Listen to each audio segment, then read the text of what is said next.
On today's Prophecy in the News, we're going to take a look at the Ancient Book of Enoch, part 2 of our series. And in this particular section of the Book of Enoch, he takes a trip aboard a strange celestial craft, which he calls a house. It's a smaller house, and it takes him up somewhere to a larger house. And Gary Stearman is here to discuss with me this fascinating description of Enoch's walking among the angels. J.R., it's fascinating to look at the Bible when it talks about Enoch walking with God, and when it talks about the fallen angels coming down and cohabiting with human women. You get very, very little detail. The book of Enoch acts as a kind of a magnifying glass, giving us a great deal of detail. Now, again, the book of Enoch is not a canonized work and should not be treated as divine holy scripture. Nevertheless, Jewish tradition, literally thousands of years of history validate the words of this book, part of which is even quoted in the New Testament. And therefore, we look at it as a way of seeing in detail what we can only glimpse in a very broad brush way in the book of Genesis. To begin with, in the book of Genesis chapter 5, verse 24, the Bible says, "And Enoch walked with God, and he was not, for God took him." And the book of Hebrews tells us in the New Testament that Enoch was translated. He walked with God. That is not a metaphor for holy living. He literally walked in heaven. He was taken aboard the celestial vehicles of the angels. He lived for a while in the presence of the angels. There were 7 archangels, which we'll get into in our next installment on this book. Among them, Michael, Gabriel, Raphael, Uriel, and others. And he literally walked among these angels. And he went to, as we shall see in today's program, he went to a place where the throne of God was. And he saw God, and God talked to him. So when it says he walked with God, that's literal in the book of Genesis. Gary, this is an incredible study here. It is. And as we look at the third section of the book of Enoch, chapters 12 through 16, J.R., it's well to look closely at the major theme presented by the book of Enoch. It magnifies and expands the idea the sons of God came in unto the daughters of men.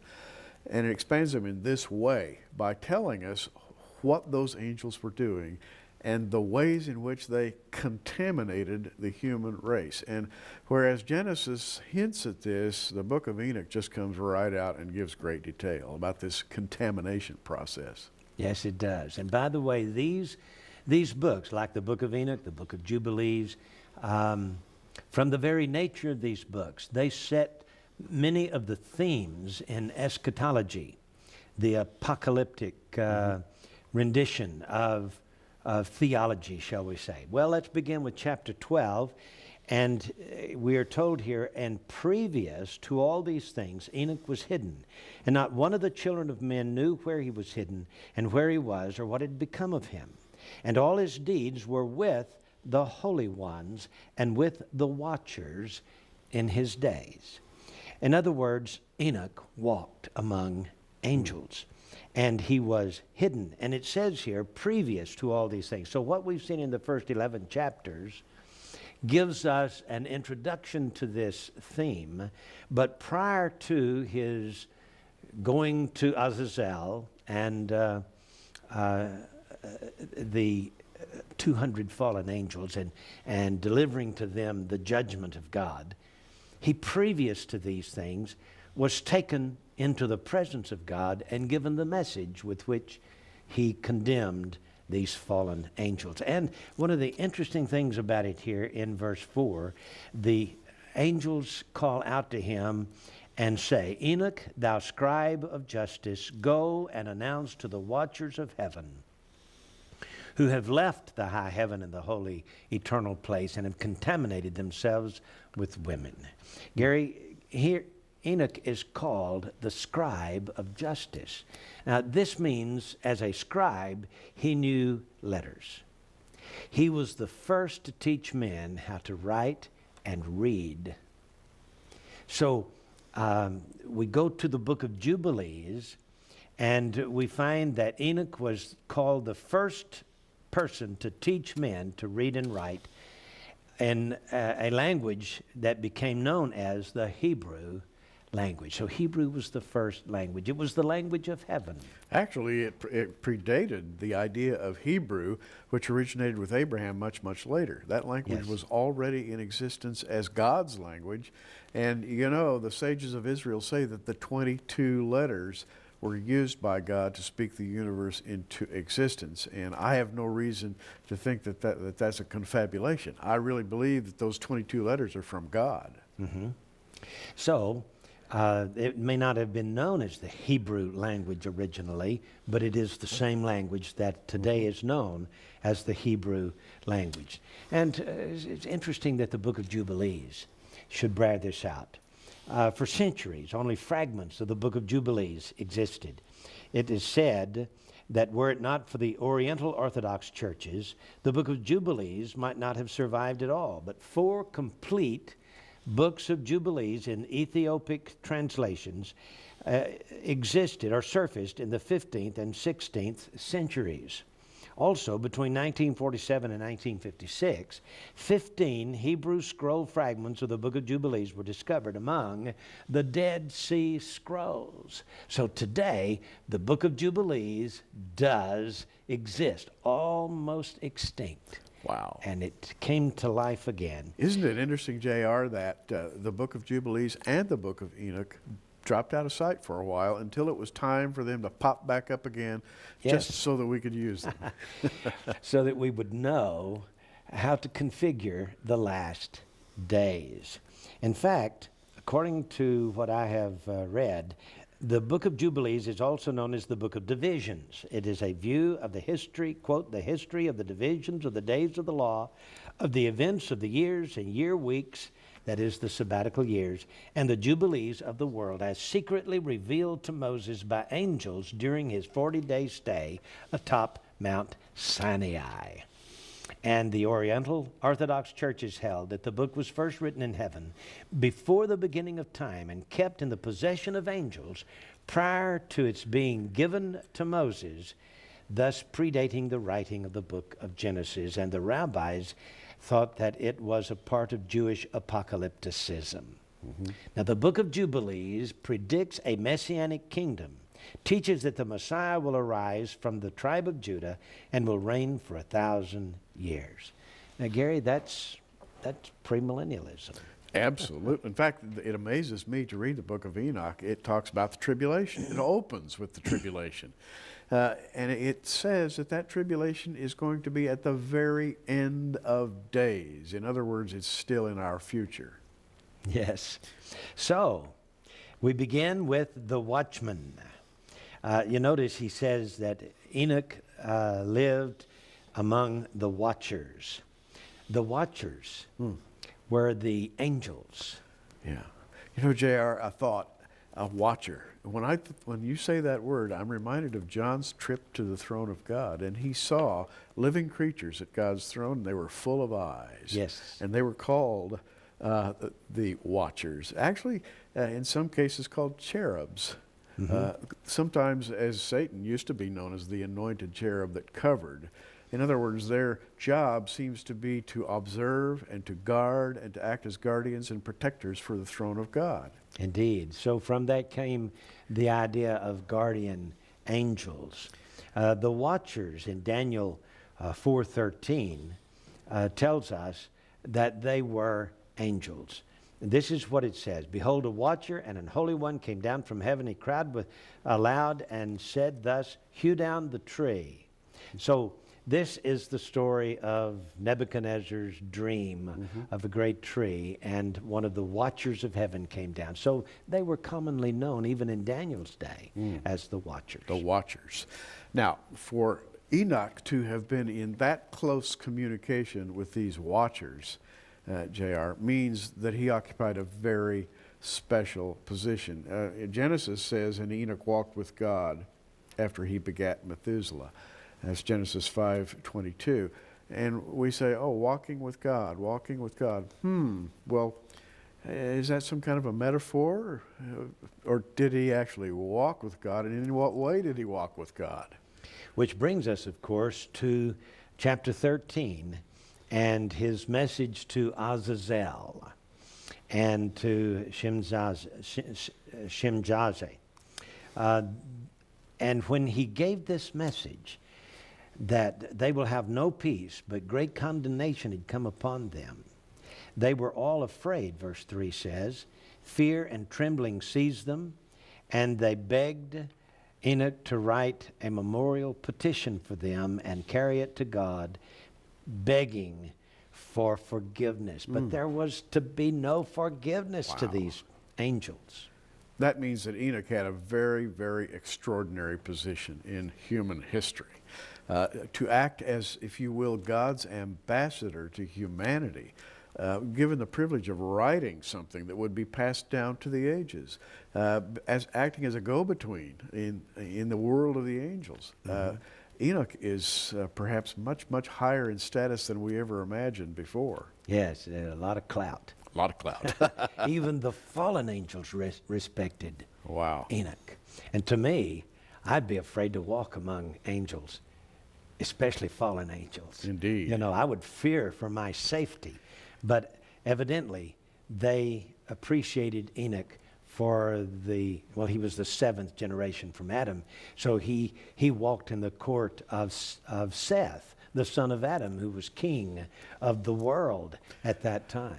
You know, this all, again, I don't think we can repeat this too often. The core of what's going on here is that these fallen angels have contaminated both themselves and the planet Earth by commingling angelic, if you will, DNA with human DNA. The Bible theme says it's the seed of the serpent versus the seed of the woman. And this is why Enoch is called the scribe of justice. He is given the ability to write this down, to chronicle it, to detail it, so that one day, in fact, right now, we can look at it and see what happened. So in the book of Enoch, chapter 13 and verse 7, Enoch says, and going, that is, he left Azazel, and they were all on top of Mount Hermon, by the way. He had gone up to Mount Hermon and pronounced God's condemnation upon these fallen angels. And then he says, leaving that area, I sat down near the waters of Dan in Dan, which is to the right or the south of the evening side or the west of Hermon, and read their memorial petition until I fell asleep, and behold, a dream came to me. Now, Gary, he describes the headwaters of the Jordan River. He said, I sat down by the waters of Dan in Dan. Now, I do not know if Enoch actually wrote these words down here, because there was no tribe of Dan in Enoch's day. But I can tell you this, we are given these words, Dan in Dan, to help us to know exactly the location of Mount Hermon and this outcropping of water on the southwest side of the Lebanon mountain range that fed the headwaters of the Jordan River.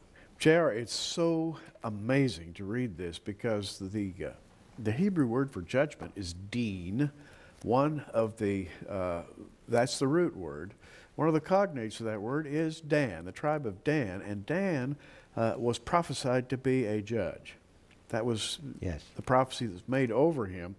And if we really look at this carefully, where Enoch says, and going, I sat down near the waters of Dan in Dan, it invokes a theme of judgment. Waters of Dan, which root word means judgment, in Dan, which is judgment, and the Jordan River, if you will, which in your article you write means the going down of the Dan. Yes. All of that speaks of themes of judgment, and it's interesting that Enoch is called the scribe of justice or judgment. Yes. So we have Dan mentioned here in the book of Enoch. There's a reason, I think, why Dan is marked out here. And that reason is Dan was going to cohabit with these the members of the tribe of Dan. We're going to cohabit with these fallen angels, and mixed into the DNA structure of the offspring of the tribe of Dan would be the seed of the serpent. In other words, the tribe of Dan would be the tribe that would one day bring forth the Antichrist. Well, as we conclude the idea that Dan means judgment and that Enoch is the scribe of judgment, Dan shall judge his people. That's what Jacob said of his son, Dan. And you know, Dan went up and lived in those waters and then migrated off into Greece. And that's another story. But the story is of sin and judgment. It is the story of the seed of the serpent versus the seed of the woman. Dan is said to be a serpent by the way. There's a theme we could spend a whole hour on. And that brings us now to section 4, chapters 17 through 21 of the book of Enoch. And J.R., here we go to the flying house, which I am particularly interested in. Yes. So, in chapter 14 and verse 8, Enoch writes, "And the vision appeared unto me thus. Behold, clouds in the vision invited me, and a fog invited me, and the course of the stars and lightnings drove and pressed me, and the winds in the vision gave me wings and drove me, and they lifted me up into heaven. And I went till I approached near a wall which was built of crystals, and a tongue of fire surrounding it." Verse 10 says, "I went into the tongue of fire and approached near to a large house which was built of crystals. And the walls of this house were like a floor inlaid with crystals, and the groundwork was of crystals, and the ceiling was like the course of the stars of the lightning, and the cherubim of fire between them, and their heaven was water, and a flaming fire surrounded the walls, and its doors burned with fire." He said it was hot like fire and cold like ice, and nothing pleasant about it.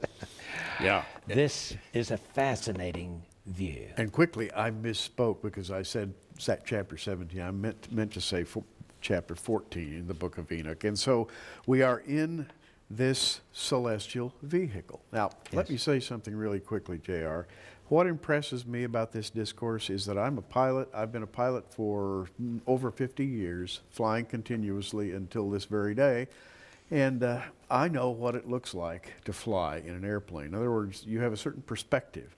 If you've never been up in an airplane before and somebody takes you up and starts to point out the features, you can quickly get lost because it requires a different way of looking at terrain. And after you fly a while, you get used to seeing that terrain, and you no longer get lost because your eyes accustom themselves to that view. Well, J.R., this couldn't have been written by somebody who had never been up in a machine, because the view is exactly what you see when you look out of a machine that's flying up above the earth. Wow, that's fascinating. It is. And on our next program, that is next month, when we get to discussing Enoch's trip back from heaven down to the earth, he's taken on a tour of the planet, and we'll see that absolutely incredibly. Notice, please, the clouds and the fog that drove him and lifted him up. It's kind of like beam me up, Scotty type of teleporting machine. You know? It is. Very much so. He describes what we would call technology today in the language of a man who never has been exposed to technology in his life. And he describes feelings, sights. J.R., it's fascinating that this fog and this cloud almost becomes associated with moving from one place to another. Flavius Josephus also mentions a cloud that transported Moses. He wrote, quote, "As he, Moses, was going to embrace Eleazar and Joshua and was still discoursing with them, a cloud stood over him on a sudden, and he disappeared." This is in the Antiquities of the Jews, Book 4, Chapter 8, Paragraph 48. And other clouds, fog, smoke, or whirlwinds are described as attending the descent of God to Mount Sinai in Exodus 19, verse 16. The translation of Elijah in 2 Kings 2:11. Isaiah's vision of God's throne in Isaiah 6:4. Ezekiel's view of God's transportation vehicle in Ezekiel 1:4. Daniel's vision of the coming of the Son of Man in Daniel 7:13, and the ascension of Christ in Acts 1:9. All of these describe a cloud, a fog, a whirlwind, a mighty wind. Just as Ezekiel says, the cloud beckoned me, and the fog beckoned me, and the wind drove me. And dare I say, the rapture of the church seems to be accompanied by the clouds of heaven. Yes. And we don't know what these clouds are, but they apparently are some kind of a house. So he begins to describe this thing. He says its walls consisted of inlaid crystal-like surface with tongues of fire surrounding it. Now, I think Ezekiel could have been describing a hard composite glass-like substance, not necessarily a clear, transparent wall. And the tongues of fire remind me of high-voltage generators used in anti-gravity lifters. And if you'd like to read about that or see a video on anti-gravity lifters, go to google.com and search for lifter technology and watch the videos. It's fascinating, Gary, that 50,000 volts run along a little wire suspended about 3 inches above a balsa wood frame of triangles can actually lift that thing up off of the surface of the floor or table. Lifter technology, high voltage. And that's only man's crude attempt at the current time. Can you imagine what God does with his level of technology? And JR, this reminds me too, you're talking about the substance of the walls. It reminds me of what John saw in heaven when he described transparent gold. Yes. We don't have transparent gold, but apparently that's some kind of building material. And then Enoch said, the ceiling was like the course of the stars and of the lightning, and the cherubim of fire were between them, and their heaven was water. Well, I can imagine Enoch, and forgive me for my human way of trying to describe what he saw, but this is my best shot at it, okay? I've written, I imagine Enoch describing a series of video monitors whose screens appear transparent as heaven or the sky, whose surface seemed reflective, similar to the surface of water or glass. These could be used for navigating through the universe, that is the course of the stars, and the cherubim could be the navigators, angels sitting at consoles piloting the vehicle. It just seems, that this is what he was trying to describe. And it's not too far out for me, because after all, Ezekiel experienced something like that, in which the cherubim piloted the chariot that brought the Son of Man right to the place where Ezekiel was standing. So this is the same kind of view of technology. Well, Gary, it's really a fascinating study. We're just almost out of time, so we've got to tell you that he gets into this house, this vehicle, like a UFO, a smaller one that takes him up to a larger house, which sounds like like a mothership. I don't know if he goes through a dimensional door into heaven, or if he goes to the New Jerusalem, or if he goes to a mothership. Nevertheless, when he gets inside, he sees the assembly room and the throne of God. And Gary, the place is so big that Enoch says that before the throne of God, there is a